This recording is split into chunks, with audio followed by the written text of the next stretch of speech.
Ben, Sound rolling. camera rolling. Stop checking up this thing. The battery is low on this camera. Just keep rolling. Just give me battery. Give me a sound, but don't give that chinko. Then mark this one. This one lasts very long. Mark it for me. So I'm shooting tomorrow. You can know yeah, second camera is rolling. Stop reading. Let's use this time. AC is off. Are you ready? Yes, we are ready. Let's shoot. Alright, back to When did I start? no big dick. Don't worry. Okay. You have asked her a question and Okay. she's saying why she likes No, why, I didn't say. what's your preference. No, I'm talking about big dick anyway. Let's go. Okay, so I'm going to just. Yes, bridge for her. Thank you. No, I was going to jump to a different topic. I think she has finished that. No, she didn't. She I didn't didn't. finish. She didn't answer the question. Okay. No, you were talking about how to manage what's called penetration using lubricants and everything. Okay. And I was trying to say that, irrespective of what size the penis is, that it was gonna be, it's either you're not comfortable with it or you are. It's either you're comfortable with it or you're uncomfortable with it. So like I was saying it to your your walls. So like I'm all for big dicks, but I mean, know your size. limit. Exactly. Know your limits. Know your size. Know waiting you be Carry that kind of thing. So if you know it's you feel carry, it will help you that for you to all that pain, all that. So you feel that you want to impress someone that has a big dick, and that would be at your own detriment. Do you understand? So it's easier for you to know what will work with, so you don't go home and you start feeling very uncomfortable, or if it's your partner, you just have to sacrifice all that pain. In the long run, it's quite unhealthy. So that's just know what you could work with. That's just that. So I feel like I concentrated on talking about how to pleasure the woman, and I didn't talk about how the men would also want it, right? So Okay. I was gonna say that unlike the women, the nerve endings are not so concentrated on the tip of the penis, right? So some people like they are sensitive there, and there are some people that it's the under, like there's a ridge. If you literally holding a penis and then you feel the underneath of it, there's a ridge that you feel there. It's extremely sensitive. And then the ball sack or the scrotum, if you lift the skin around there, it's also really sensitive. So you have to be able to attune yourself to the moans, if your man is that kind of moans, right? To be able to know what is too much, because it's really, really sensitive for them to know the pressure points and to know what to touch, how to roll, how to suckle. Yeah. how to suckle that as well, and then you would know what to go with, right? True. And do you realize that when a man is hard, like really, really hard, they don't pee? Yeah. Well, that's true. Unless he's nervous about something, or some of them have early ejaculation. That is true. And when that happens, okay, so what happens with erection is that blood gauges the penis, right? And that's what makes it that big and sturdy that you like. So that's what makes it, right? And when that happens, it cuts off the valve that transmits, or should I say transfers, whichever English you want to use, transmits the urine out.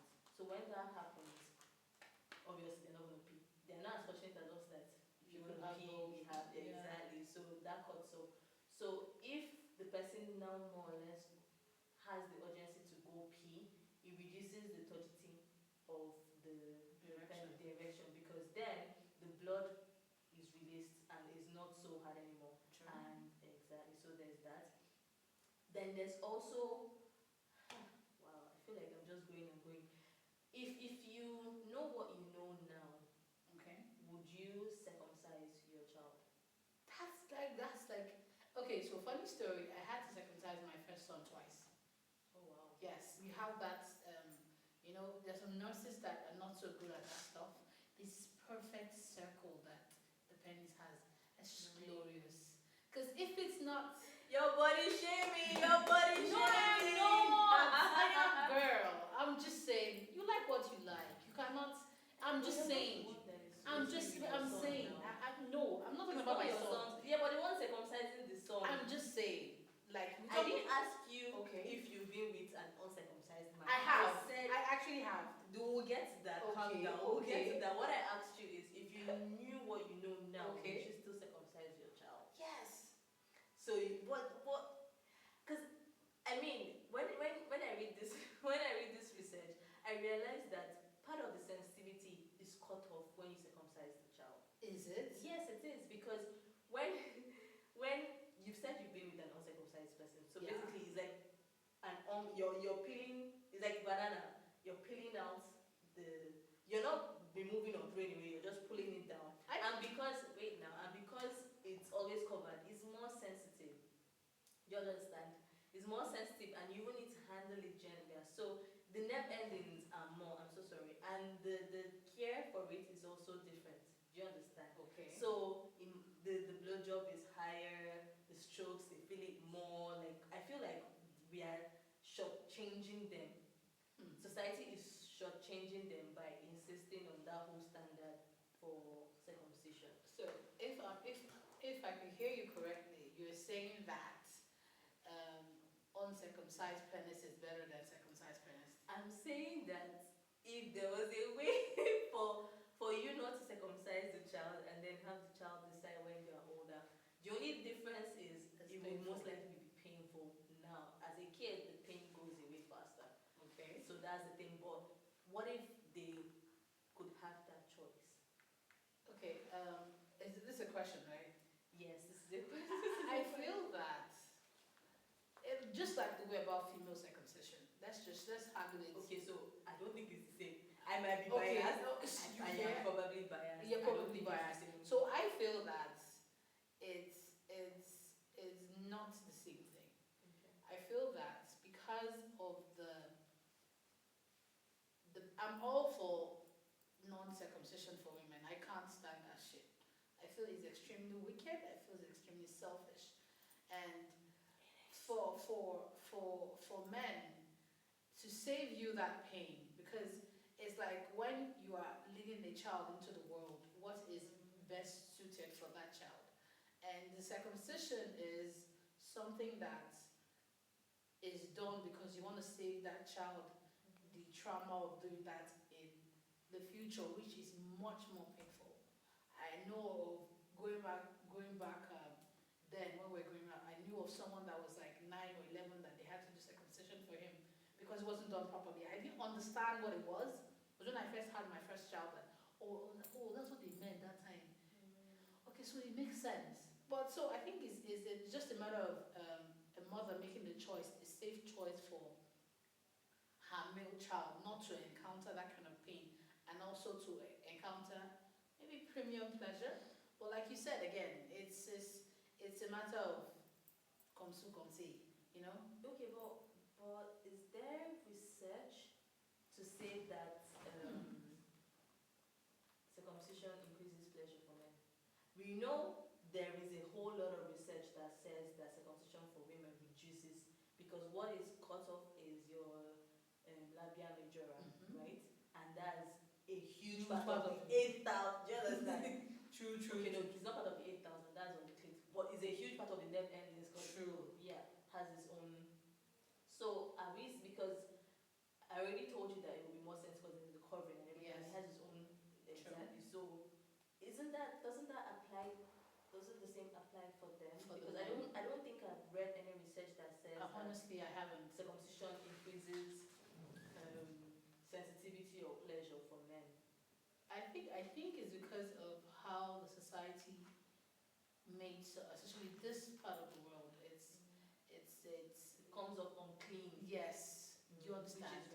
Which is religion. Which is I think it has to do more with religion, because now that we're talking about it, I have never had this conversation before. Now it's opening, yes, it's opening my eye to see things in, like, okay, what if a man decides he doesn't want to be circumcised? You know how that same energy we use for against female circumcision, that whole thing. So why is it that same energy, why is it not moved towards the same cause for men? But I think it's safe to say it has something to do with maybe religion, and the whole thing of uncircumcised penis is not good, or in the head, beauty, and then beauty. Then another thing about fertility too. Yes, yes, yes. I heard that once because I had, like I told you, my son. That's a myth. I know the first one wasn't done properly, so we had to go back to the hospital. And I could not understand for the life of me why they were making my child go through that pain again, because that thing is painful. Even for a baby, that thing is painful.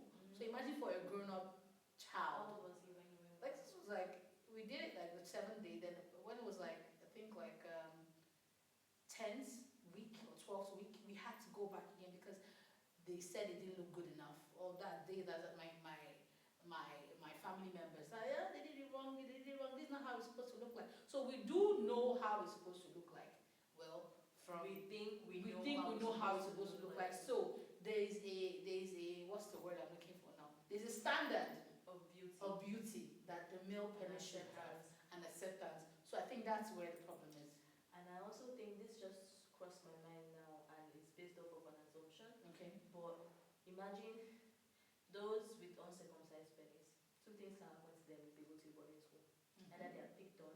True. Either they are picked on because they are not what people. They are not generally accepted. No, but it will be. Boys their age wouldn't even know. If you don't have an uncircumcised penis, if you have a circumcised penis, how will you know that this is not what it's supposed to look like? Because clearly your popsy or your father would also have a circumcised penis. So if you now see one that is uncircumcised, you wouldn't know that. Yes, so this that's is where how the it's body supposed to shaming be. comes in. Exactly. So, and you know, kids sometimes might not know how to ask the question. They will just make jest. True. So it's either they mock the person, or they will just assume something is wrong, or it could go reverse if the person has like a strong character, and then it now becomes the style of the game. If he's educated and knows that this is how. But how many people do that? How many people? It's communication. It's just communication thing. So I just feel that after all that I said and done, at the end of the day is just to educate our children and our wards how not to use what someone has that doesn't look like them to shame comparison basically. True. Okay, so now I feel like the people want to know about that penile fracture. I just dropped it at the beginning, and then please, girl, go ahead. Okay, no, well, we're doing this together. Okay. I think you're about to abandon me. No, I'm not. Okay, so I think let's dive into sex positions, Okay. and then while doing that, we can now have Okay. positions on how. What's your favorite sexual position? Hmm. I didn't intentionally lower my voice. Okay. So let me. What's Okay. your favorite sex position? Oh, okay. Again, like I would say, for people of my body. And why? Yes, people of my body structure. And it's safe to say, personally, I have like 3 major ones. The doggy, the flat iron, the Wait, as you're saying this thing, I think you should be giving small lines. Okay, well, doggy is doggy. Doggy is from the back. Yeah. Flat iron is from the back, but only that you don't have to raise so much Of your hips. Your waist. And then scissors is basically this So whole. that's like the 69. No, that's not 69. That's like 2 bodies crossing together. Okay. So that's scissors, and also of course the cowgirl and reverse cowgirl. And Which one do you prefer? Cowgirl or reverse? reverse. So you're not the I want to kiss my partner. No, because of course I have no, because of course because of my body weight. Okay. And if I have a partner that is slimmer, so I don't want to put all of me on him. Yeah, to restrict the yes, the it's rib just- cage and everything. Of course. Please, Then again, but then you know people say the best way to die. I for know, a man is to- I'm just That you saying not that go straight to exactly heaven. what works for, and that's just me. Other people it might work for them, but what is more pleasurable to me, like I say over and over again, it has to be pleasurable. I don't want you to feel any pain. Oh, of course, then there's some people that have some very fucked up weird fetish. I mean, forgive my French, but I mean, Please let me forgive me the French. so I'm just saying that there's people that have some, which is allowed by the way, which is allowed, but if you have some fetish, you should also let your lover know that this is what I'm into. Don't spring that shit up on me in the middle of, of what we're doing. again, like I said, this doggy works for me, cowgirl works for me, flat iron works for me, and spooning or scissors works for me. But there are other, and again, there's some slimmer women that are very, very versatile in all of this. Because they're like, The martial arts. exactly, the martial artist, the, what's it called again, the chess fielder, there's a lot.